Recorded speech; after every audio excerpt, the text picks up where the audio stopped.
అమ్మా భవానీ లోకాల నేలే ఓంకార రూపమమ్మా, తల్లి నీ మహిమల్ని చూపవమ్మా.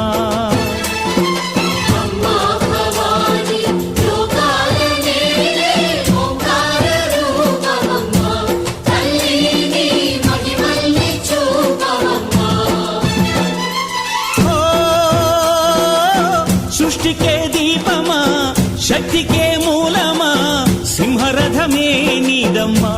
అమ్మ దుర్గమ్మ భక్తులను దీవించుమా.